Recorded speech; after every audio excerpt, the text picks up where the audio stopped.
सबसे बड़ा रोग क्या कहेंगे लोग।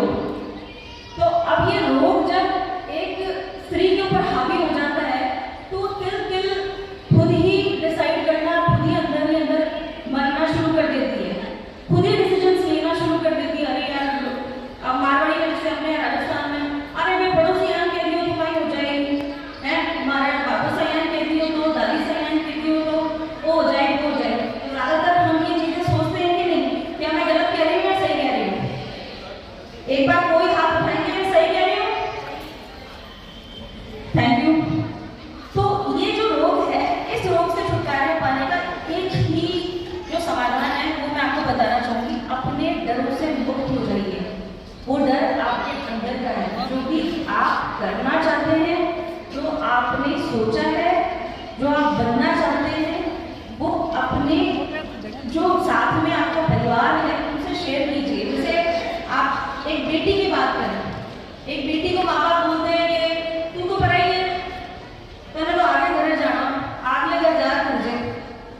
उस चीज में बेटी का आपको वो हर चीज खत्म हो जाती है, पर आपको उस चीज को डिसाइड करके अपने फादर को, अपने पेरेंट्स को ये चीज समझानी है कि मुझे ये काम करना है और मुझे किस तरीके से करना है। तो जब आप ये सब चीजें करना शुरू करेंगे तो चीजें आपको और मार्गदर्शन मिलेगा।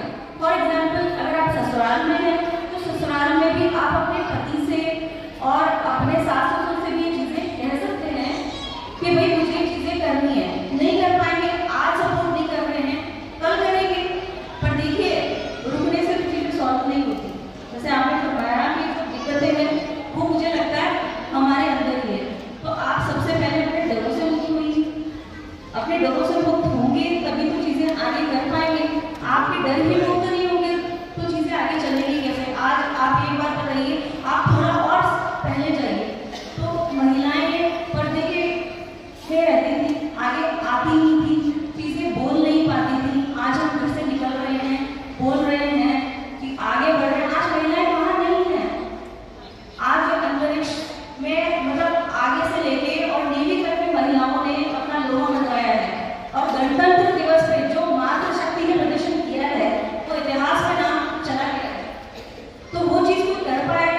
धीरे धीरे समय परिवर्तन हुआ है, चीजें हो रही है। रुकावटें तो देखिए आती है और आती रहेंगी। महिलाएं जो प्रॉब्लम फेस करती हैं सबसे ज्यादा यही है कि उनके अंदर का डर है। तो मुझे लगता है कि वो अपने डरों से जब तक मुक्त नहीं होगी चीजें कर नहीं पाएंगे। और इस पे एक और बात कहना चाहूंगी, जब तक हम देने का भाव नहीं दिखाएंगे एक दूसरे के लिए। एक फीमेल है, आज जैसे हम लोग हैं, हम लोग अगर चाहें तो क्या हम एक जगह बैठ सकते थे, क्योंकि हम एक दूसरे के पैर खींचते रहेंगे तो सब चीजें सॉल्व कैसे होंगी। तो आप कहना चाह रहे हैं कि बेसिकली अगर हम एक दूसरे का जब पैर खींचते हैं, यानी कि हम कंपटीशन की या प्रतियोगिता की एक प्रतिस्पर्धा की जो भावना है और एक हमारे भीतर का जो डर है वो कहीं ना कहीं हमारे लिए हमारी ही घुटन का आगे जाकर कारण बन जाता है। ज्यादा घुटने का कारण यही है। अगर आप देने का भाव लेके आ जाएंगी, अगर मान लीजिए आपके घर में आपकी सास है, अगर यहाँ पे कोई सास रहती है तो बुरा मत मानेगा। देखिए सबसे ज्यादा क्या होता है कि जो एक सास ने फेस किया है, कल भी एक हमारी महिला मित्र से हमारी बात हुई थी कि उनकी गलती नहीं होती है क्योंकि वो उन्होंने चीजें फेस की हैं। हाँ, जैसे कि सब लोग कहते हैं कि